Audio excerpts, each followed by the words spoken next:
So Gary, as we are our own IP, that's fully integrated into Dynamics 365, and like I said earlier, we are an Inner Circle partner.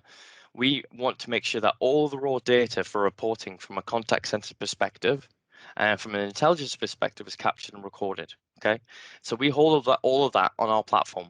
Some of that, I've just seen it shown you earlier, is in CE with inside a contact account, a lead record, a case, or an opportunity. So you've got the call details in there. You've got the SMS. How many SMSs did you send in there? For example, did you do any WhatsApp communications with that client or that contact as well? All right. But in the console here, I know all calls that are happening inbound, outbound, all SMS. I can see here, this is just a demo environment, but you can expect that if you've got a team of 100 people, you're going to see how many audio calls are going on in the business within 24-hour periods, the video, the chat, all that bits and bobs. And we can expose it for you if required as a customer or a partner, so that you can take that raw data and then put that into Power BI.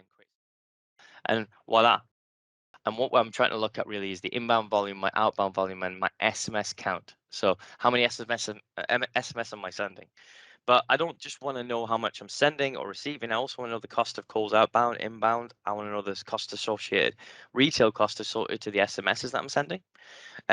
But then I also want to look at things like the times. So how are agents handling those calls, inbound and outbound? Is there any abandoned calls? Is there any missed calls, for example? What's the answer rate? But what's the cost associated to my communications that I'm using currently with Solgari, for example? All right. We need to give you the visual, the data as well, like we're saying here. It's all about the data. What can we do with that data in Power BI? We can take it from Solgari. Funnily enough, we have two reports in here. One's an itemized call list, one's an itemized SMS list. Very simple, very straightforward. You can go on one of these lists and again, do exactly the same thing I did earlier. Choose where you want that data from and then you can just export that data out of here. So this is just one of those itemized builds I just mentioned, and you can see the costs associated, the duration of calls, the direction. So all of this is all well and good, but if you want to export that and then stick that into the Power BI, that's what you're seeing on the screen here. So I'm looking at a period. Let's have a look here. Let's go down to the bottom. So I can really look here from the beginning of January to, let's have a look what we're going to. So the beginning of January to the 31st, okay? 31st of the first there. So I've kind of got a breakdown of the costs and I can see inbound and outbound direction. This is the call cost.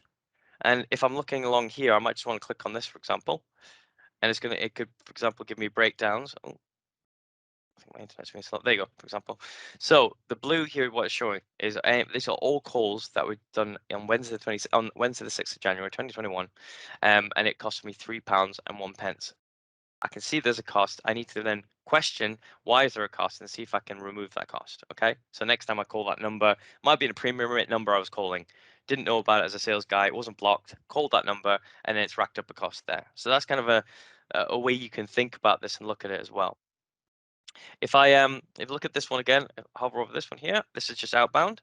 So it's looking at Friday, the 8th of January, and it's an inbound, and I can see this. Why is there cost inbound? Someone's calling in with displaying a premium rate number, and our business is getting charged for that. So me as an accountant would be going straight to the sales manager. I'll go to Seb and say, hey, Seb, the team's just been charged £3.64. Why is that? And then we can find out why that is and delve right into that kind of information detail from the data here as well. So that's kind of just to give you a really quick fine view from a cost perspective. Down below here, we're not just talking about voice here, and we wanted to give you more than one example of not just talking about inbound and outbound calls. So retail cost SMS by direction, that's another important thing. So to give you an example, I don't know if everyone knows, but when you send an SMS, it's not always one SMS. So you might send a text message out from Dynamics 365, and it gets delivered to, let's say, your customer. But that message or SMS could have been it could have sent 3 messages because there's always a limit of how many characters you can have in one message. I'm sure everyone knows that. But if you don't, it's usually about 160 characters. So when you text someone out, and that characters of, let's say, 5,000, because I talk too much, Seb's going to get about 6 or 7 different messages all in there. So there's going to be a cost associated to that. So with regards to SMS for business, especially SMS conversational, where you text someone, they text you back, you need to know how much is that costing you. If someone texts you, are you getting charged for that as well? So what you're seeing on here is I've got a nice little pie chart just looking at inbound versus outbound, and that's more of the direction and volume of the text that have gone out in my business within this time period. So the 2nd of January to the end of January. Okay, this year as well. The outbound side, I've got a cost of £1.44. I can see euros as well if that's easy for anyone. And you can see from that there's 18 SMSs have been sent and there's been a cost associated to it. And then probably what I'd do, if I was a customer that was using Solgari, I'll go, right, I've got 18 SMSs, a cost £1.44. So what I'm going to do is I'm going to take that, send it to the account manager and see is there any way we can reduce that cost. And again, the big thing here with inside these dashboards, everyone, in Power BI is the fact that the manipulation and how much you can actually put in here. But when you turn it into something that means something like intelligent data for your business, that's when things become exciting.